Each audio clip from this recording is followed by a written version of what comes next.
थोड़ी सी ज़मीन लेते हैं, फिर वो आश्रम खोलते हैं, उसको डेरा कह लीजिए, कुछ भी कह लीजिए, फिर वो भक्त आते हैं, सो कॉल्ड उनकी मैनेजमेंट होती है, बड़ी फिर वो मैनेजमेंट होती है। बड़ी मैनेजमेंट होती है। फिर वो जो है जी वो नाम पुकारते हैं, कहते हैं जी पर्चा निकालते हैं, पर्चियाँ निकालते हैं, फिर वो कहते हैं जी, कहते हैं आपके घर में भूत आ गया, प्रेत आ गया है ना, पितर आ गए, ये निकाल दूंगा, फलाना है, नाम रख देते हैं, चीज़ें हैं। ये पाखंड है, ये साइंस है? 100% पाखंड है। शंकराचार्य जी ने भी इस बात को कहा, ईमानदारी से सब अखाड़ों ने इस बात को कहा, उन्हीं लोगों से धर्म को ज्यादा खतरा है। ये बात। अच्छा, एक और मैंने देखा, पढ़े लिखे लोग बेवकूफ बन के वहां जाते हैं। ऐसा है ना जी, चमत्कार को नमस्कार है। जब एक सिस्टम डेवलप किया जाता है कि सब लोग कहते हैं कि मुझे फायदा हो रहा है, मेरे साथ चमत्कार हो गया, तो अंध भीड़ आ जाती है। और वो भीड़ जितनी स्पीड से आती है उतनी स्पीड से वापस जाती है।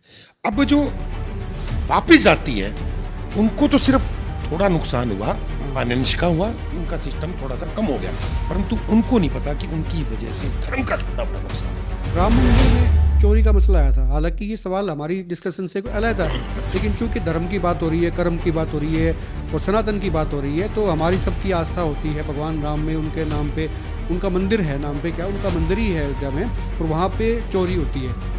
थोड़ी सी बात मैं जानना चाहूँगा कि आप किस दृष्टि से देखते हैं, इससे धर्म की भी हानि हुई है, लोगों की आस्था पे भी चोट लगी है, या कुछ और तरह से देखते हैं? आस्था पे कोई चोट नहीं लगी। कौन सा ऐसा मंदिर है जहाँ चोरी नहीं हो रही? अच्छा, बड़े बड़े मंदिरों में चोरी होती है, छोटे लेवल पे होती है, बड़े लेवल पे होती है। मतलब चोर सब जगह है। चोर सब जगह। पप्पू यादव हैं, सांसद हैं जी, पार्लियामेंट में आते इसी मुद्दे को लेके, और वो उन्होंने भगवान जो है ना कपड़े डाले थे, जैसे आपने डाला हुआ, इसको साधु संत डालते ही हैं। इस पे साधुओं ने जो है ना आपत्ति जताई, कहते भाई आपने जो ये ड्रामा किया है संसद के बाहर जो है, और लेकिन आपने जो वस्त्र पहने हैं इससे आस्था पे चोट लगी। मुझे बड़ी खुशी है इस बात की कि साधु संतों ने इस बात का खंडन किया। बिल्कुल ठीक। पप्पू यादव को ये वस्त्र पहन के नहीं करना चाहिए था, उनको एक गरिमा होती है। इस बात को सन 2008 में यूएनओ में और यूएस में, मैं उस समय मेल मुझे नहीं आता था करना, मैंने लेटर लिखा था, क्योंकि अमेरिका के अंदर जो कैदी हैं, सजा जो पाते हैं, उनकी नारंगी ड्रेस है भाई। बिल्कुल ऑरेंज रंग की ड्रेस है। आप अपने राष्ट्र के अंदर से इस ऑरेंज रंग की ड्रेस को हटाएं, क्योंकि हमारे भारत के अंदर, सनातन के अंदर जो ऑरेंज रंग है वो ज्ञान का, अग्नि का प्रतीक है। 17 अगस्त को शिवरात्रि के बाद हम ये इस यंत्र के ऊपर 5 करोड़ बेलपत्रों से 5 करोड़ बेलपत्रों से 5 करोड़ बेलपत्र ये कहाँ से लाएंगे? मतलब ये हम इस समय राजस्थान में और उत्तर प्रदेश के अंदर बेलपत्र तुड़वा के उनको कोल्ड स्टोरेज के अंदर रखवा, जिससे एक साथ वो इकट्ठे हो जाए, और 16 तारीख को हमारे पास पहुंचेंगे। 17 अगस्त को 5 करोड़ बेलपत्रों से विश्व के सबसे बड़े महामृत्युंजय यंत्र का अभिषेक होगा, और पूरा यंत्र गरिमा में होगा। और फिर उस पत्तों को, ये तो इतिहास में पहली बार होगा कि इतनी भूतकाल में हुआ नहीं, भविष्य में कोई करेगा नहीं। जब इतने ज़्यादा बेलपत्र की बात हो रही है, जितने करोड़ों आपने बताया बेलपत्र से ये होगा, कई लोग होते हैं ऐसे जो डिवोटी होते हैं, जिनको पता है, ये जिनको लगता है कि भी हम भी इसमें भागीदारी करें, आ नहीं सकते हैं, और वो चाहते हैं कि हम भी जो है इसमें कोई योगदान हो जाए, कुछ बेलपत्र हमारे नाम से या हमारे निमित्त जो है वो वहाँ पे चढ़े, उसमें अनुष्ठान में जो है ना वो काम आ जाए। तो ऐसे कोई संभावना या ऐसे कोई तरीका आपने किया? हमारे यहाँ वो अपना लोग नाम लिखवा रहे हैं, तो आप मतलब 501 रुपये में 100 बेलपत्र आपके द्वारा उसके अंदर चढ़ाए जाएंगे, बाकायदा उसका नाम फ्लैश होगा, और आपके द्वारा चढ़ाने के बाद उसका कुछ बेलपत्र आपको कोरियर से प्रसाद के रूप में भेजा जाएगा, जिसको आप अपने फ्रेम करा के रखें या अपनी तिजोरी में रखें, कि आप ऐसे इतिहास के गवाह बने जहाँ करोड़ों महामृत्युंजय मंत्रों के बाद विश्व के सबसे बड़े महामृत्युंजय यंत्र पर जो 5 करोड़ बेलपत्रों से इसका अभिषेक हुआ, वो बेलपत्र आपके पास है। आप आने वाले वक्त में अपने बच्चों को, पोतों को, पोती को ये दिखाएंगे कि देखो जब ये यंत्र बना था, ये हमने बेलपत्र वहाँ चढ़ाया था, ये वो बेलपत्र। सबसे ज़्यादा जो किस्से रहते हैं ना स्वामी जी, वो रहते हैं कि ये क्लेश जो है घर में हर किसी के है। कोई ये कहते हैं ना मेरे नहीं, वो झूठ बोलता है, मुझे लगता है ये हर किसी के घर में है। तो ऐसा कोई है शॉर्टकट में कोई यंत्र, कोई टिप्स कोई है कि उसको फॉलो कर ले, क्लेश कम हो जाए, खत्म ना हो तो कम ही हो जाए? बिल्कुल फ्री का उपाय है, देखो जैनवन है, और सब लोगों के दादा मतलब दादी ने या परनानी नानी ने किया भी होगा। आप देखो ना, आज हर एक व्यक्ति के पास इतनी सुविधाएं हैं, किसी राजा के पास नहीं थी, पर फिर भी घर में परेशानी है, क्लेश है। आप क्या करें, रात को सोने से पहले थोड़ा सा कच्चा दूध लें और अपनी गैस के ऊपर छींटा मार दें। कच्चे दूध से उस अग्नि को आप बुझाएं, ठंडक आएगी। 43 दिन करके देखें, और आप अपने दर्शक सर्वेश जी को बताएं कि घर में कलेश कब होता है।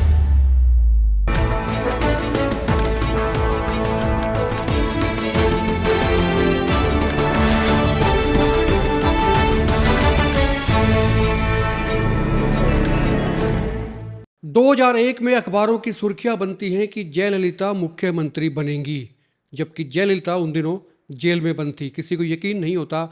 दरअसल एक भविष्यवाणी होती है, लेकिन भविष्यवाणी सच साबित होती है। 2001 में ही एक भविष्यवाणी और की जाती है, जिसमें ये कहा जाता है कि भूकंप आएगा, गुजरात में भूकंप आएगा, और भूकंप आता है, लेकिन वो भविष्यवाणी पहले कर दी गई थी। एक भविष्यवाणी और की जाती है, और भविष्यवाणी जब वो होती है तो उस पर प्रदर्शन होते हैं, पुलिस स्टेशंस में शिकायतें दी जाती हैं, क्योंकि भविष्यवाणी कुछ ऐसी ही थी। भविष्यवाणी थी कांग्रेस की बड़ी नेता सोनिया गांधी को लेकर। उसमें यह कह दिया गया था कि सोनिया गांधी जीवन में कभी भारत की प्रधानमंत्री नहीं बन पाएंगी। कांग्रेस वालों को बहुत पीड़ा होती है, प्रदर्शन होते हैं, शिकायतें होती हैं, थाने तहसील होते हैं। और ये तीनों जो मैंने एग्जाम्पल दिए, तीनों जो भविष्यवाणी बताई हैं, वो की थी स्वामी सहजानंद महाराज ने, जो इस वक्त हमारे स्टूडियो में हैं। बहुत सारी बातचीत इनसे करेंगे, और सबसे बड़ी बात यह है कि इनका आश्रम है हिसार जिले के मैयड़ में, और वहाँ पर दुनिया का सबसे बड़ा महामृत्युंजय यंत्र जो है स्थापित हो रहा है। एक बड़ा कार्यक्रम, बड़ा आयोजन हो रहा है, क्योंकि जो महामृत्युंजय यंत्र है उसको भी ईजाद करने का श्रेय जो है स्वामी सहजानंद महाराज को जाता है। आरएसएस का सबसे बड़ा ऑफिस जो है, सबसे बड़ा केंद्र जो है, वो नागपुर में है। वहाँ पर भी महामृत्युंजय यंत्र स्थापित करने का सौभाग्य कहें, श्रेय कहें, या फिर कहें कि इन्होंने किया था। महाकुंभ होता है, वहाँ पर ये जाते हैं तो चीज़ें होती हैं। प्रधानमंत्री नरेंद्र मोदी से जब मिलते हैं, मुलाकातें होती हैं, तो क्या बातें होती हैं, इन दिनों क्या हो रहा है, साइंस क्या कहती है। और हिंदुस्तान की जनता जो है उसका एक बड़ा हिस्सा इन दिनों पाखंड के पीछे भी अंध हो रहा है, यानी कि अंधभक्त की तरह पाखंड को मानने लगा है। लेकिन एक बड़ा वर्ग ऐसा भी है जो साइंस को मानता है, विज्ञान को मानता है। उनको लगता है पाखंडवाद से हटके साइंस को समझना जरूरी है, और साइंटिफिक नज़रिए से जो चीज़ उनको सूट करती हैं, तो नई जो जनरेशन है जिसको जैन जी बोलते हैं, वो उसको पसंद करती है। बहुत सारी बातें, बहुत सारे सवाल। स्वामी सहजानंद महाराज मेरे स्टूडियो में इस वक्त, बहुत बहुत स्वागत है। आपने वक्त दिया महाराज जी, आपका बहुत बहुत शुक्रिया करेंगे। आपका बड़ा बिजी शेड्यूल रहता है। पहले तो इन्हीं पे चर्चा करते हैं। मैंने आपका जो एग्जाम्पल दिया है, ये भविष्यवाणियाँ आपने की थी, मुझे ध्यान है 2001 में आपने भविष्यवाणी की है ना। जयललिता को लेके आपने बहुत बड़ी बात कह दी। वो उन दिनों कन्विक्शन उनको हो गया था, सजा हो गई थी, जेल में बंद थी। आपने कहा नहीं, ये मुख्यमंत्री बनेंगी। सुर्खियाँ बन गई कि एक महाराज हैं, वो ज्योतिष देखते हैं, उन्होंने कोई गणना कर दिया और ये कह दिया कि मुख्यमंत्री बनेंगे। ऐसा कैसे हो सकता है। उस वक्त आलोचना भी हुई थी, लेकिन वो बनती हैं, है ना, सब चीज़ें हुई हैं। तो पहले तो इस पर थोड़ा सा मैं चाहूँगा कि वो क्या वाकया था जयललिता वाला। दैनिक भास्कर अखबार यहाँ पर शुरू हुआ था उस समय।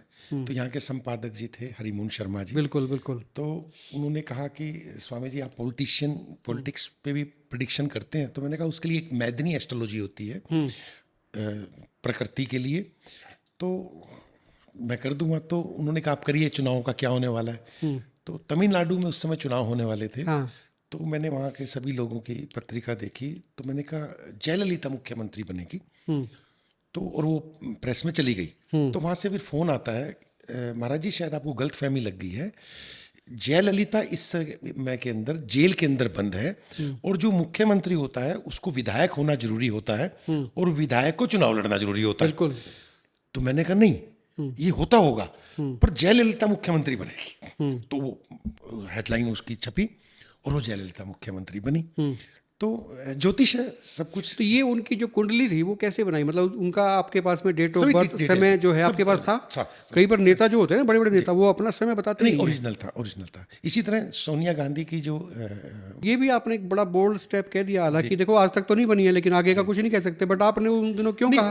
उस समय एक्चुअली कांग्रेस जीत गई थी और ये नेता थी, 25 साल पुरानी बात का जिक्र कर रहे हैं। हाँ जी, अध्यक्ष उस समय ये अध्यक्ष थी। तो मैंने कहा नहीं, इनकी जो कुंडली बोलती है वो मिलान में पैदा हुई थी 1946 के अंदर। तो 9:46, अभी मुझे एग्जैक्टली याद नहीं है। तो उस समय जो भारत के जितने भी एस्ट्रोलॉजर थे वो कुंडली भारत की बना रहे थे, उसको समय को उसका मान रहे थे। परंतु जो उसमें सारा निष्कर्ष निकल के आया कि ये प्राइम मिनिस्टर नहीं बन सकती। नेता बन सकती है, मेकर बन सकती है, किंग मेकर बन सकती है। तो इस भविष्यवाणी ने तो आज से 25 साल पहले बड़ा उत्पात मचाया था कि लोगों ने केस कर दिए, पुलिस थाना में चले गए कि आप ज्योतिषी ये बता दीजिए कि इस साल नहीं बनेगी या इस चुनाव में नहीं बनेगी। पर ये प्रेडिक्शन करना कि कभी भी नहीं बनेगी, ये बहुत बड़ी बात हो जाती है। नहीं, तो अगर नहीं बनेगी, अगर कई बार श्योर भी होता है ना आदमी, वो भी ऐसे सेंसिटिव इशू से बचने की कोशिश करता है। आपको ये नहीं लगा कि ये लोग आ जाएंगे आपके आश्रम में, आग लगा देंगे, फूक देंगे, आप ऐसी इतनी बड़ी बात आपने कह दी है? उनकी तो आस्था ही होती है पार्टी के लोगों की। नहीं, बिल्कुल था, ऐसा था। लोगों ने कहा कि कानों में कुंडल पहनने से ज्योतिषी नहीं बना करते। मैं उस समय बड़ा जवान था, आज से 30 साल पहले। आज भी कुछ ज्यादा आपको बुजुर्ग लगते नहीं है, आप भी मतलब जो है ना अभी तो परंतु वो नहीं बनी। उसके बाद लोगों को फिर समझ में आया। उस समय भारत में जो हरियाणा क्षेत्र है, हरियाणा में लोग ज्योतिष को, वास्तु को आज से 25 साल 30 साल पहले, 35 साल पहले मान्यता नहीं देते थे।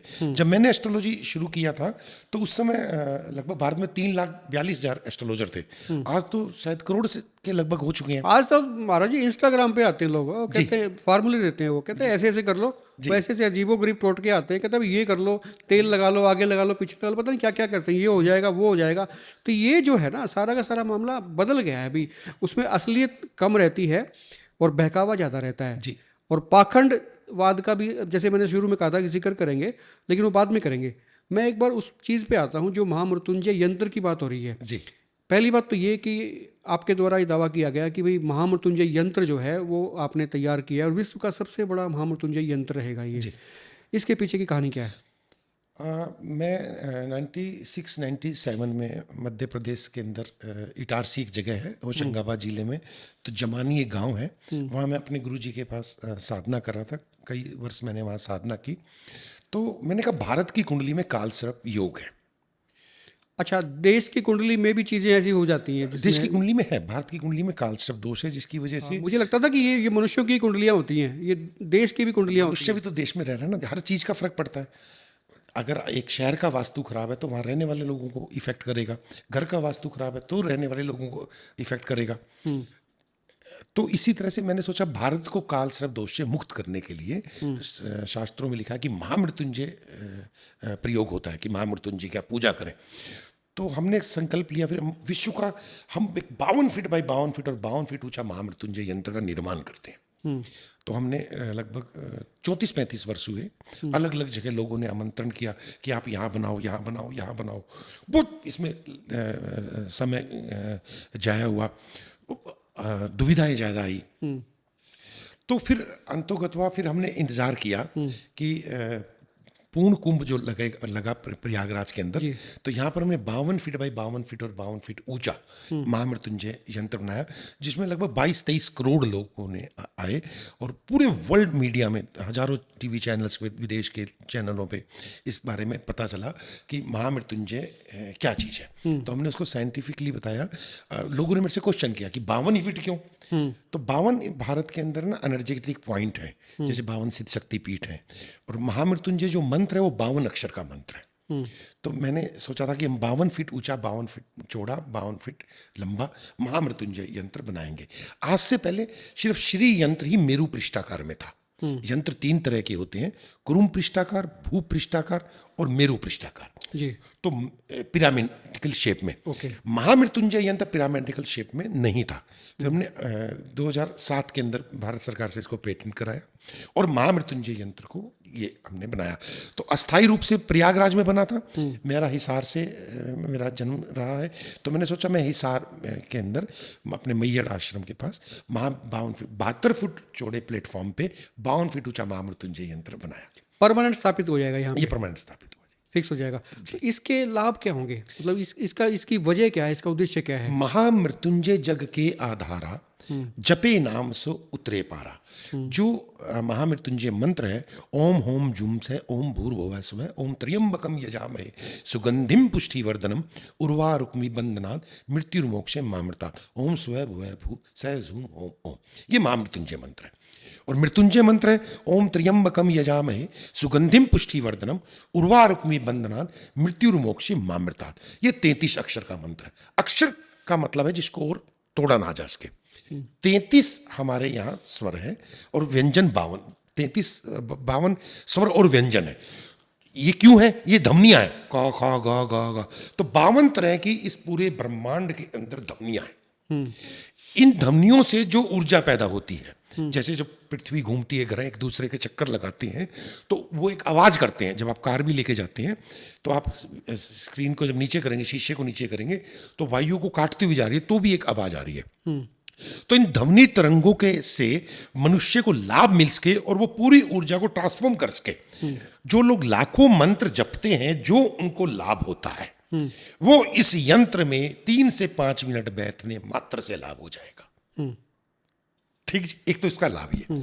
दूसरा, नेगेटिव ऊर्जा नहीं रहती, नकारात्मक शक्तियां नहीं रहती। आज पूरी पृथ्वी पे सकारात्मक और नकारात्मक एनर्जी फैल रही है। बिल्कुल। सकारात्मक संगठित नहीं हो पा रही, नकारात्मक संगठित है, तो कोई ना कोई उपद्रव हो जाता है, चाहे वो लोभ को लेके हो, वासना को लेके हो। ये जो महामृत्युंजय की साधना है, महामृत्युंजय जो यंत्र है, वो इस सारी चीजों को दूर करता है। वास्तु दोष को दूर करता है, काल सर्प दोष को दूर करता है। इसलिए जिन लोगों के पास व्यवस्था नहीं थी, लाखों रुपया खर्च करने की व्यवस्था नहीं है महामृत्युंजय अनुष्ठान कराने के लिए, वो इस यंत्र की एक परिक्रमा मात्र से उसका लाभ ले सकते हैं। मतलब आप ये कह रहे हैं कि भाई साइंटिफिक तरीके से जो है वो चीज़ें होंगी। जैसे आपने कहा कि महामृत्युंजय यंत्र का जो बेस है वो ये है कि आपने ध्वनि का जिक्र किया, रोशनी का जिक्र आप करते हैं, तो उनसे जो है कोई साइंस इसमें है, इसके भीतर साइंस है। यंत्र जो है, यंत्र के अंदर ही देवता वास करते हैं। जैसे ये शरीर है, एक यंत्र है, और जो आत्मा है, जो प्राण है, वो इसका मंत्र है। तो जो भी हम यंत्र बनाते हैं उसको अभिमंत्रित किया जाता है, मंत्रों के द्वारा उसको प्रतिष्ठित किया जाता है। तो इस यंत्र को प्रतिष्ठित किया, और जो 17 तारीख को, 17 अगस्त को, शिवरात्रि के बाद हम ये इस यंत्र के ऊपर 5 करोड़ बेलपत्रों से 5 करोड़ बेलपत्रों से 5 करोड़ बेलपत्र, ये कहाँ से लाएंगे महाराज? ये हम इस समय राजस्थान में और उत्तर प्रदेश के अंदर बेलपत्र तुड़वा के उनको कोल्ड स्टोरेज के अंदर रखवा रहे हैं, जिससे एक साथ वो इकट्ठे हो जाए और 16 तारीख को हमारे पास पहुंचेंगे। 17 अगस्त को 5 करोड़ बेलपत्रों से विश्व के सबसे बड़े महामृत्युंजय यंत्र का अभिषेक होगा, और पूरा यंत्र वो गरिमा में होगा। और फिर उस पत्तों को, तो इतिहास में पहली बार होगा कि इतनी ना भूतकाल में हुआ नहीं, भविष्य में कोई करेगा नहीं। भविष्य का तो कैसे कह सकते हैं महाराज जी, कोई आ जाए कोई? क्योंकि यंत्र हम ही बना रहे हैं ना जी, महामृत्युंजय यंत्र के ऊपर। अच्छा, आपने कहा कि हम ही बना रहे हैं, तो ये जो बीच में मैंने सुना था, इसमें जाप भी आए, अनुराधा पौडवाल ने भी इसमें कुछ कहा, भजन कहे हैं, चीज़ें हुई हैं, तो वो उन्होंने अपना इजाद किया होगा? नहीं, अलग से महामृत्युंजय चालीसा की रचना सन 2002 में मेरे द्वारा हुई। जब मैं इटारसी में साधना कर रहा था, तो वहाँ लोगों को मैं बताता था, भाई तुम महामृत्युंजय का जाप कर लो। तो वो आदिवासी लोग थे, वो मंत्र को नहीं बोल पाते थे। आम आदमी को आज से 30 साल पहले गांव के लोगों को, शहर के लोगों को भी नहीं पता था कि महामृत्युंजय मंत्र क्या है। और लोगों को जिनको पता था, उनको सिर्फ एक ही बात की जानकारी थी कि घर में कोई कष्ट हो, अकाल मृत्यु दोष हो, कोई बीमार हो, कोई मुसीबत हो। मोटे तौर पे तो यही था जो मैंने भी सुना था, यही है। पर ऐसा बिल्कुल भी नहीं था। तो मैंने उस समय भगवान शिव से प्रार्थना की कि आम आदमी को कैसे पहुंचा जाए, तो उन्होंने मुझे प्रेरणा दी और मैंने महामृत्युंजय चालीसा की रचना की। मृत्युंजय चालीसा को अनुराधा पौडवाल जी ने, उषा मंगेशकर ने, अनूप जलोटा जी ने, मनोज तिवारी ने, सुरेश वाडेकर ने, रूप कुमार राठौर ने, इन सब ने गाया, और टी सीरीज कंपनी थी, उन्होंने इसको निकाला। तो आप कह रहे हैं कि उसकी रचना आपने की है? हाँ जी, हाँ जी। तो ये लोग फिर क्रेडिट देते हैं आपको कि भी हाँ महाराज जी आपने रचना की थी, हम उसको गा रहे हैं, कमा रहे हैं, खा रहे हैं इससे? नहीं, पब्लिक लोग बड़े पढ़ते हैं, लाखों की संख्या में, लाखों की संख्या में, कई बार लाखों की संख्या में लोगों ने छपवाए और उसको लोगों ने पढ़ा। क्रेडिट तो नागपुर आप जब गए थे, आरएसएस मुख्यालय में भी जो है ना आपने स्थापित किया था, वहाँ क्या किसने आपको कहा था आप आइए यहाँ पे करिए, या किस तरह संपर्क आपका कैसे वहाँ? उस समय भैया ही जोशी थे सरकार वहाँ, तो हमने वो महामृत्युंजय यंत्र वहाँ पर स्थापना किया था। 1 हफ्ता वहाँ पाठ पूजा चली। हिसार के सेंट्रल जेल के अंदर भी स्थापना की, और कैदियों में बड़ी लड़ाई होती थी, तो इतनी पॉजिटिविटी है, सभी तरह के दोषों को वो दूर कर देता है। तो लड़ाई बंद होगी क्या? हाँ, अब तो बंद हो गई। एसपी ने बोला कि अब झगड़ा नहीं होता है यहाँ। कभी कभी हो जाता होगा? नहीं, अब जब उन्होंने स्थापित किया, हमने लगभग 4 साल हो गए। अच्छा। हिसार के स्कूल के अंदर स्थापना की, बच्चों के नंबर अच्छे आने लगे, बच्चों की कंसंट्रेशन होने लगी, तो ये अपने आप में एक बहुत बड़ा सिद्ध प्रयोग है। अच्छा, प्रधानमंत्री मोदी से मुलाकात कब हुई आपकी? कोरोना काल के अंदर उनसे मुलाकात हुई थी, वहाँ से मेल आई कि आप एक बार मिले। क्योंकि मैंने फोटो देखा, मास्क है आपके पास, आपने मास्क लगा रखा है, मोदी जी ने मास्क लगा रखा है उस वक्त। तो हम उनसे मिले, लगभग 1 घंटा 32 मिनट की हमारी वो मुलाकात थी। 3-4 उस पे विषय थे। तो फिर हमने माननीय मोदी जी को महामृत्युंजय यंत्र भेंट किया, जो आज भी उनके पूजा रूम के अंदर रखा रहता है, साधना करते हैं। साधक है, विश्व के अच्छे से पुनर्जन्म भगवान शिव की कृपा है और बड़ी साधना की। अच्छा, 17 अगस्त को आपने बताया कि भाई इतने करोड़ जो है बेलपत्र से अभिषेक होगा और महामृत्युंजय यंत्र है जो विधिवत रूप से आम आदमी के लिए वो ओपन हो जाएगा। तो आम आदमी ये भी जानना चाहेगा, क्योंकि मैं भी एक आम आदमी की तरह सोच रहा हूँ इस वक्त कि भाई वो मैयड़ आपका जो आश्रम है हिसार जिले में आता है, हरियाणा में, तो वहाँ पे वो स्थापित हो गया, ठीक है, उसका अभिषेक हो गया, सब चीज़ें हो गई। तो आम आदमी किस किस तरह की जरूरत जिसको है वो यहाँ पर आ सकता है, कैसे कैसे साधना हो सकती है, कितना वक्त लग सकता है, क्या इसके लिए कोई फीस निर्धारित होती है, क्या चीज़ें होती है, मतलब आम आदमी जो सोच सकता है, जो भी आके दर्शन करेगा, 17 तारीख से हम इसको ओपन करेंगे, आम पब्लिक आ सकती है 2-4 दिन के लिए। उसके बाद बाकायदा उसमें QR कोड जनरेट होगा, आप अपना अपॉइंटमेंट लें, उसके अंदर आप बैठें, वहाँ रुद्राभिषेक होंगे, आप ब्राह्मणों से अपना रुद्राभिषेक करा सकते हैं, वहाँ खुद आप बैठ के अपनी साधना कर सकते हैं। अलग अलग प्रोसीजर से तहत सारा कार्यक्रम स्टार्ट होगा। अच्छा, इसी चीज़ से ना मुझे याद आता है कि आप इतने पुराने ज्योतिष हैं, मतलब देखते आए हैं, बड़े बड़े लोगों की कुंडलियाँ देख दी, भविष्यवाणियाँ कर दी, सच भी हुई है, सब चीज़ें हैं। दुनिया पता नहीं कहाँ से कहाँ पहुँच गई है, मतलब जो है ना बड़ी बड़ी फीस लेते हैं लोग, लाखों में जाती है, अपॉइंटमेंट्स हो तो भी लोग मिलते हैं, चीज़ें होती हैं, वो मर्सिडीज में चलते हैं, मतलब लोग उससे बड़ी बड़ी गाड़ियाँ होती हैं, विदेशों में जाते हैं। मैं आपको जो देख रहा हूँ, मतलब वो जो है ना, वो चीज़, मतलब धन के पीछे जो है, या धन आपके पीछे नहीं आ रहा है, या आप धन के पीछे नहीं जा रहे, तो ये क्या है? एक्चुअली हम शिव के उपासक हैं, तो वो बाबा भी अपने मस्त रहते हैं पहाड़ों पे। तो मुझे ऐसा लगता है कि व्यक्ति में स्वयं सहज होना चाहिए। गुरु विद्या है, परंपरा है। जो लोग लेते हैं, फीस लेते हैं, लेनी भी चाहिए उनको, उनका खर्चा भी होता है, ऐसा नहीं है कि खर्चा नहीं होता। उन्होंने कई लोगों को रोजगार दिया होता है, उस हिसाब से अपनी वो फीस निर्धारित करते हैं। हमारी भी कुछ है फीस, ऐसा नहीं है कि नहीं है। तो लोग आते हैं, देते हैं, मिलते हैं, अपॉइंटमेंट लेते हैं। और अरे, जहाँ तक मुझे याद है महाराज जी, आपकी जो दीक्षा रही है वो बम महाराज से हुई है जी। ये कब की बात है? 96-97 उनके बारे में थोड़ा सा बताएं लोगों को, क्योंकि देखो आपके गुरु रहे हैं वो, उनका जिक्र आया है तो फिर उनके बारे में भी लोगों को जानना चाहिए। स्वामी कालिकानंद जी हुए हैं, बम बम बाबा के नाम से मशहूर हुए हैं। तो 1947 के वो BMS डॉक्टर थे। पूरा भारत उन्होंने पैदल भ्रमण किया था, और एक बार वो सिर्फ ट्रेन में बैठे थे, वो हावड़ा में जो कैलकाटा को पार करते हो, तो उनको पार नहीं होने दिया था। फिर तिलक सिंदूर एक जगह है, वहाँ माँ काली ने उनको साक्षात दर्शन दिया और उन्होंने अपनी यात्रा को पूर्ण किया। फिर वो वहीं साधना में रत रहे। तो बड़े भोले से हुए हैं हमारे स्वामी जी, और उन्होंने ही मेरा नाम सुनील सूरी से सहजानंद रखा कि सहज हो जाओ। पहले आप सुनील सूरी थे, फिर आप योगी सुनील सूरी भी हुए, उसके बाद फिर स्वामी सहजानंद महाराज हुए। तो ये नाम जो है उन्हीं का दिया हुआ नाम है, स्वामी सहजानंद। फिर मेरी महानिर्वाणी अखाड़े के अंदर दीक्षा हुई, तो स्वामी सहजानंद सरस्वती अब बने। जी, ये भी एक पद होते हैं, उपाधियां होती हैं। वही। अब ये बात ये है महाराज जी, अब जो है ना देश का जो एक वर्ग है वो आज भी पाखंडवाद के साथ खड़ा है, या फिर आप कहें कि वो उसमें अंधा है, उनको दिखता ही नहीं है। जो पाखंडवादी हैं, जो पाखंड फैलाते हैं, उनमें भरोसा करता है, उनमें विश्वास करता है, बर्बाद हो जाता है। इस पे अभियान भी चल रहे हैं, लोगों में जागरूकता भी आ रही है। लेकिन एक वर्ग ऐसा भी है जो साइंस के नज़रिए से देखता है, उनको लगता है कि साइंस से कोरिलेट चीज़ें होती हैं तो ठीक है, पाखंडवाद के खिलाफ भी है। पहली बात तो ये कि पाखंडवाद है 100%। कौन फैलाता है पाखंडवाद? मैं बताता हूँ। वो 5% फैला रहे हैं, लोग जो मिल रहे हैं वो ज़्यादा फैला रहे हैं। एक्चुअली उनको शॉर्टकट तरीके से सफल होना है। शॉर्टकट में कर्म करके, मेहनत करके सफल नहीं हो रहे। वो ये भूल जाते हैं कि भगवान राम पे भी कष्ट आया, और वो जंगल के अंदर गए, रात को अगले दिन सवेरे उनको तिलक होने वाला था। उन्होंने उसको सैर स्वीकार किया। जब भी किसी पे कष्ट आता है, ये मैं आपको, आपके दर्शकों को भी एक बहुत अच्छी बात बताना चाहूंगा, जब भी किसी पे कष्ट आता है वो उसके भाग्य में होता है। आप उस कष्ट को, आप बीमार हुए, आपके पास 2 ऑप्शन है कि आप अपना ट्रीटमेंट लो और रेस्ट करो। बीमारी के अंदर आप उड़ो मत ज्यादा, और बीमार हो जाओगे। ज्योतिष भी उसका एक मार्गदर्शन करता है कि अब आपका भाग्य थोड़ा सा गड़बड़ हो रहा है, आप क्विक डिसीजन ना लें, आपको नुकसान हो जाएगा। ये ओरिजिनल है। नुकसान कैसे हो जाएगा? पुनर्जन्म में उसने किसी को नुकसान किया होगा, जी। हमारा जो सनातन विज्ञान है वो पुनर्जन्म की थ्योरी को मानता है, ठीक, वो पूर्ण सत्य है कि आप अपने पिता के यहां पर पैदा हुए, ये आपके बस में नहीं था।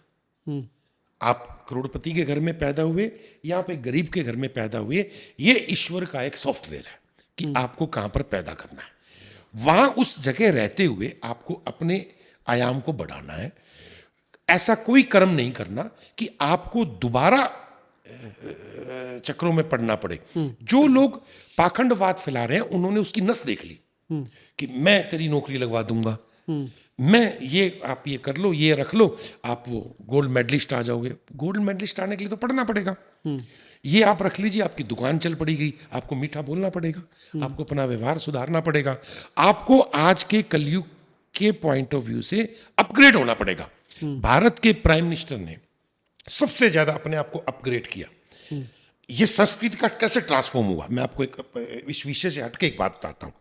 यहां पर 18 से 20 साल का बच्चा अपने दादा की उम्र के व्यक्ति को गाली बकता है, ईमानदारी से दादा की उम्र को गाली बकता है और दादा की उम्र की माता को गाली बकता है। ठीक, ये संस्कृति गड़बड़ होगी ना। और आप ये देखिए भारत के प्राइम मिनिस्टर ने कैसे अपने आप को ट्रांसफर किया। वो जो पोते की उम्र का है या पोती की उम्र का है उसको कह रहा है डियर फ्रेंड्स। तो आप ये समझिए कि वो कितना सामंजस्य स्थापित कर रहे हैं वर्तमान जनरेशन के साथ। वर्तमान जनरेशन के साथ वो जब अपना सामंजस्य स्थापित कर रहे हैं तो वर्तमान जनरेशन का भी फर्ज बनता है कि वो गुरु तुल्य पिता तुल्य को सम्मान दे। हमारे यहां ज्योतिष में कहते हैं वो अपनी वाणी में दोष कर रहे हैं। जो भी बदतमीजी करता है, जो भी अपशब्द बोलता है, वो अपना ज्योतिष के पॉइंट ऑफ व्यू से अपना सूर्य खराब कर लेता है। 100% उसको अपयश मिलेगा ही मिलेगा। ये चीज। अच्छा, ये भी मैंने देखा है, कई लोग थोड़ी सी ज़मीन लेते हैं, फिर वो आश्रम खोलते हैं, उसको डेरा कह लीजिए, कुछ भी कह लीजिए, फिर वो भक्त आते हैं, सो कॉल्ड उनकी मैनेजमेंट होती है, बड़ी मैनेजमेंट होती है, बड़ी मैनेजमेंट होती है। फिर वो जो है जी वो नाम पुकारते हैं, कहते हैं जी पर्चा निकालते हैं, पर्चियाँ निकालते हैं। फिर वो कहते हैं जी, कहते हैं आपके घर में भूत आ गया, प्रेत आ गया है ना, पितर आ गए, ये निकाल दूंगा, फलाना है, नाम रख देते हैं, चीज़ें हैं। ये पाखंड है, ये साइंस है? 100% पाखंड है। शंकराचार्य जी ने भी इस बात को कहा, ईमानदारी से सब अखाड़ों ने इस बात को कहा। उन्हीं लोगों से धर्म को ज्यादा खतरा है। ये बात। अच्छा, एक और मैंने देखा, पढ़े लिखे लोग बेवकूफ बन के वहां जाते हैं। ऐसा है ना जी, चमत्कार को नमस्कार है। जब एक सिस्टम डेवलप किया जाता है कि सब लोग कहते हैं कि मुझे फायदा हो रहा है, मेरे साथ चमत्कार हो गया, तो अंध भीड़ आ जाती है। और वो भीड़ जितनी स्पीड से आती है उतनी स्पीड से वापस जाती है। अब जो वापस जाती है उनको तो सिर्फ थोड़ा नुकसान हुआ, फाइनेंस का हुआ कि उनका सिस्टम थोड़ा सा कम हो गया, परंतु उनको नहीं पता कि उनकी वजह से धर्म का कितना बड़ा नुकसान हो गया, कितनी बड़ी हानि हो गई, इतनी बड़ी हानि हो गई जिसका आप भरपाई नहीं कर सकते। और इसीलिए ये सारा उपहास का पात्र बनते हैं ये चीजें। राम मंदिर में चोरी का मसला आया था, हालांकि ये सवाल हमारी डिस्कशन से अलग है, लेकिन चूंकि धर्म की बात हो रही है, कर्म की बात हो रही है और सनातन की बात हो रही है, तो हमारी सबकी आस्था होती है भगवान राम में, उनके नाम पे उनका मंदिर है, नाम पे क्या उनका मंदिर ही है अयोध्या में, और वहाँ पे चोरी होती है। थोड़ी सी बात मैं जानना चाहूँगा कि आप किस दृष्टि से देखते हैं, इससे धर्म की भी हानि हुई है, लोगों की आस्था पे भी चोट लगी है, या कुछ और तरह से देखते हैं? आस्था पे कोई चोट नहीं लगी। कौन सा ऐसा मंदिर है जहाँ चोरी नहीं हो रही? अच्छा, बड़े बड़े मंदिरों में चोरी होती है, छोटे लेवल पे होती है, बड़े लेवल पे होती है।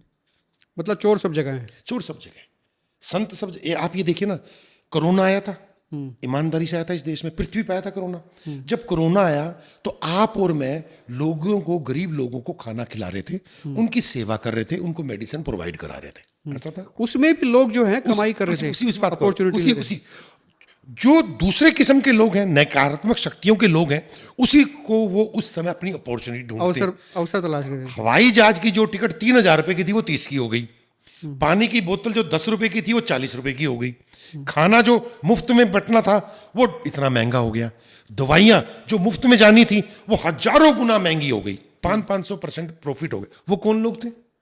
वो कि मंगल ग्रह से आए थे या बृहस्पति से आए थे, वो भी इसी जगह, इसी ग्रह के लोग थे, यहीं रह रहे थे। मतलब आप ये कह रहे हैं कि चोर पहले भी थे, आज भी हैं, रहेंगे ही, रहेंगे। रहेंगे। इसी से रिलेटेड सवाल है। सवाल क्या है कि एक जिक्र है कि पप्पू यादव हैं, सांसद हैं जी, पार्लियामेंट में आते इसी मुद्दे को लेके, और वो उन्होंने भगवान जो है ना कपड़े डाले थे, जैसे आपने डाला हुआ, ये तो साधु संत डालते ही हैं। जी। इस पे साधुओं ने जो है ना आपत्ति जताई, कहते भाई आपने जो ये ड्रामा किया है संसद के बाहर जो है, और लेकिन आपने जो वस्त्र पहने हैं इससे आस्था पे चोट लगी है। मुझे बड़ी खुशी है इस बात की कि साधु संतों ने इस बात का खंडन किया। बिल्कुल ठीक। पप्पू यादव को ये वस्त्र पहन के नहीं करना चाहिए था, उनको एक गरिमा होती है। इस बात को सन 2008 में यूएनओ में और यूएस में, मैंने उस समय मेल मुझे नहीं आता था करना, मैंने लेटर लिखा था, क्योंकि अमेरिका के अंदर जो कैदी हैं सजा जो पाते हैं उनकी नारंगी ड्रेस है भाई। बिल्कुल ऑरेंज रंग की ड्रेस है।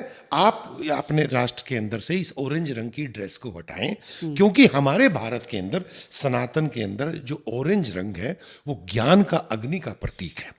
मतलब आपने उस वक्त आपत्ति जता दी 2008 में आपत्ति जता दी थी कि आप ये ऑरेंज रंग हटा दीजिए। इसी तरह से मैंने एयरलाइंस को भी लिखा, जब नागरिक उड्डयन मंत्री से मैं, शाहनवाज हुसैन थे शायद, उस समय मैंने उनको लिखा था कि आपका नवरात्रों का मेरा व्रत है, हमारा व्रत है, आज आप और हम हवाई जहाज की यात्रा करते हैं, आप देखेंगे सारा कुछ स्मेल से चलता है मामला। आज हम आपने नॉनवेज खाया, मेरे साथ आप लेफ्ट साइड में बैठे हो और मेरा व्रत है, तो जैसे ही आपने उसकी पन्नी खोली वो उसकी स्मेल आती है, मैं आपके साथ बैठा हूं तो छुपे हुए रूप से मैंने भी उसको ग्रहण कर लिया। तो मैंने कहा था कि आप जब सीटों का निर्धारण करें तो उसमें देखें कि नॉन वेज वालों को आप अलग रखें, वेज वालों को आप अलग रखें। ये मेरा अभी मुद्दा चल रहा है इसके अंदर कि किसी ना किसी रूप में तो हेल्प करें ना जी। अब आप जैनी हैं या कोई भी हैं, सात्विक है, आप वहाँ पर नॉनवेज नहीं खाते आप, परंतु आप जिस यात्रा कर रहे हैं वहाँ पर सभी लोग ये खा रहे हैं, तो आप छुपे हुए रूप से वो आपने भी ग्रहण कर लिया। तो इसको सही बात है। भविष्यवाणियों की जो शुरुआत में हमने बात की थी, क्योंकि जो हरियाणा के खासतौर पे लोग हैं या फिर वो देश भर के लोग भी हो सकते हैं, तो वो जानना चाहते हैं हरियाणा के नेताओं के बारे में भी थोड़ा सा भी। जब इतनी सटीक जानकारी महाराज जी दे देते हैं, कुंडली पढ़ देते हैं, देख देते हैं, तो रिसेंटली किसी की आपने देखी हो अभी तो जो नेता हैं जो प्रमुख तौर पर हरियाणा, पिछले कुछ वर्षों से हरियाणा के लोगों की नहीं देखी कुंडली, क्योंकि मैं इस महामृत्युंजय प्रकरण के अंदर 6 साल की प्लानिंग कर रहे थे पूरा। क्योंकि सबसे ज्यादा क्यूरियोसिटी किसी को होती है, नेता को होती है कि भाई मेरे बारे में थोड़ा सा पता लग जाए मुझे कि मैं किस दिशा में जा रहा हूँ, दिशा ठीक। युवाओं का भविष्य इस राष्ट्र हरियाणा के अंदर बड़ा उज्जवल है। सरकार भी युवाओं को मौका देगी। और युवाओं को लेके आखिरी सवाल है महाराज जी, क्योंकि इंस्टा की बात हो रही है, तो इंस्टा पे युवा सबसे ज़्यादा हैं, और युवा हैं ही इंस्टा पे। मतलब अगर सोशल मीडिया की बात करें तो इंस्टा पे जा रहे हैं, और इंस्टा पे ज्योतिष भी खूब आ रहा है, एस्ट्रोलॉजी खूब आ रही है, लोग पेज बनाते हैं, उसमें आपको टिप्स देते हैं, फीस ले लेते हैं, आपने उनको नहीं देखा, उन्होंने आपको नहीं देखा, और इंस्टा पे आपकी बातचीत हो जाती है, आपको फार्मूला दे देते हैं, फार्मूला सही है गलत है पाखंड है भगवान जाने क्या होता है। इस पर थोड़ा सा रोशनी डालिए ना। किस विषय में भाई, क्या वाकई यथार्थ में चीज़ें उनको सही परोसी जा रही हैं एस्ट्रोलॉजी के लिहाज से, एस्ट्रोलॉजी बोलकर, या इसमें कोई लोचा है? नहीं, ऑनलाइन काफ़ी हो रहा है। देखिए, जो ओरिजिनल एस्ट्रोलॉजर है वो तो ओरिजिनल ही बात करेगा ना जी, वो चाहे ऑफलाइन करे चाहे ऑनलाइन करे, ओरिजिनल ही बात करेगा, बिल्कुल करेगा। पर उसकी एवज में कुछ लोग हैं जो इसको बदनाम कर रहे हैं।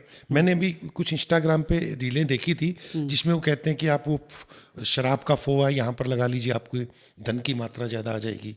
ये बकवासबाजी जो चीज़ें हैं, ये नुकसान करती हैं। उनको लगता है कि भाई लीक से हटके कोई बात कहेंगे तो लोग उसको देखेंगे, फॉलो करेंगे, तो पता नहीं इसको ज़्यादा वो उसको वायरल हो, युवा इसको हंसी मजाक में भी इस रील को आगे से आगे वायरल कर देता है। जो ज़्यादा वायरल हो जाती है हम ये सोचते हैं कि इसमें दम होगा, जबकि ऐसा नहीं है, निरर्थक की बात है। जबकि ऐसा नहीं है, क्योंकि साइंस जिसके पीछे है तो उसको साइंटिफिक तरीके से समझना चाहिए। इस चीज़ के पीछे मेरे ख्याल है भी साइंस, पूरा अगर समझे तो पूरा विज्ञान। 12 राशियाँ हमारी, 12 क्राइमिकल नर्व्स हैं हमारे ब्रेन में, 9 ग्रहों से हम एस्ट्रोलॉजी करते हैं, 9 न्यूक्लियाई सिस्टम है।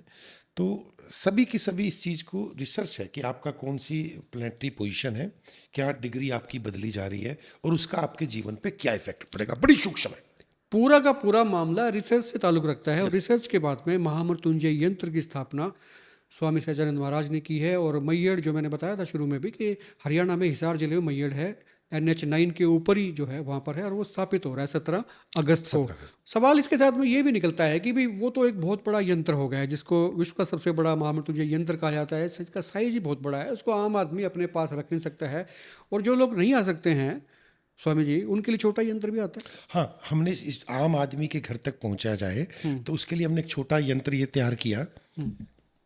ये 385 ग्राम में है। और अच्छा, 385 ग्राम क्या है ये ये धातु, क्या पंच है? धातु है। अच्छा। और इसको रखने मात्र से काल सर्प दोष की इसकी मुक्ति होती है। घर के अंदर कैसा भी वास्तु दोष हो वो दूर हो जाता है।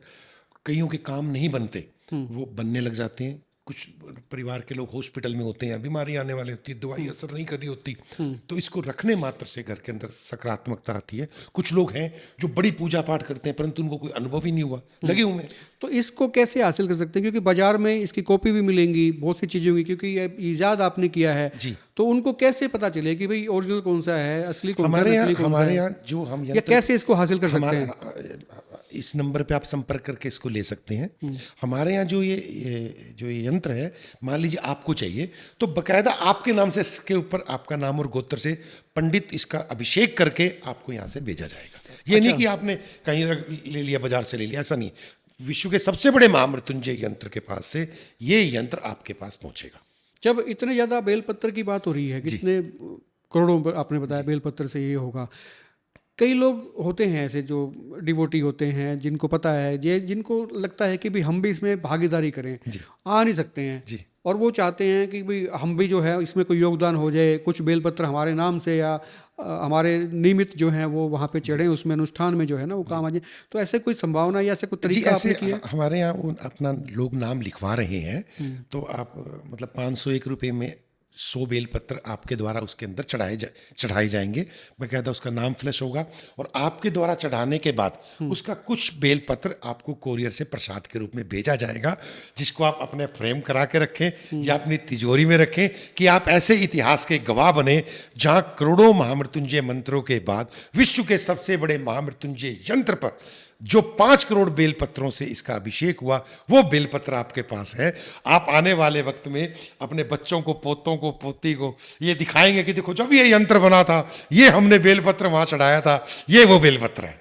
सबसे ज़्यादा जो किस्से रहते हैं ना स्वामी जी, वो रहते हैं कि ये क्लेश जो है घर में हर किसी के है। कोई ये कहते ना मेरे नहीं, वो झूठ बोलता है, मुझे लगता है ये हर किसी के घर में है। तो ऐसा कोई है शॉर्टकट में कोई यंत्र, कोई टिप्स कोई है तो उसको फॉलो कर ले, क्लेश कम हो जाए, खत्म ना हो तो कम ही हो जाए? बिल्कुल फ्री का उपाय है, बिल्कुल जेन्युइन है और सब लोगों के दादा ने, मतलब दादी ने या परनानी नानी ने किया भी होगा। आप देखो ना, आज हर एक व्यक्ति के पास इतनी सुविधाएं हैं जो किसी राजा के पास नहीं थी, पर फिर भी घर में परेशानी है, क्लेश है। आप क्या करें, रात को सोने से पहले थोड़ा सा कच्चा दूध लें और अपनी गैस के ऊपर छींटा मार दें।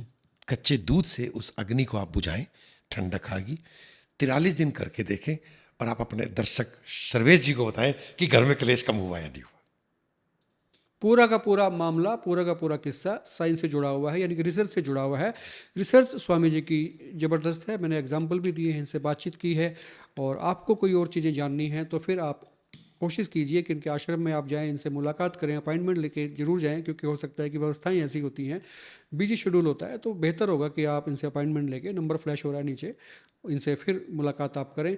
और इसमें आप भी भागीदार बन सकते हैं। जब विश्व के सबसे बड़े महामृत्युंजय यंत्र की स्थापना हो रही है तो इसके प्रत्यक्षदर्शी आपको बनना भी चाहिए। खुल के कमेंट करें, वीडियो को शेयर कर दें, पसंद आए तो आप लाइक भी कर सकते हैं। आप देखते रहें हिकमत पोस्ट। शुक्रिया स्वामी जी, आपका समय लिया।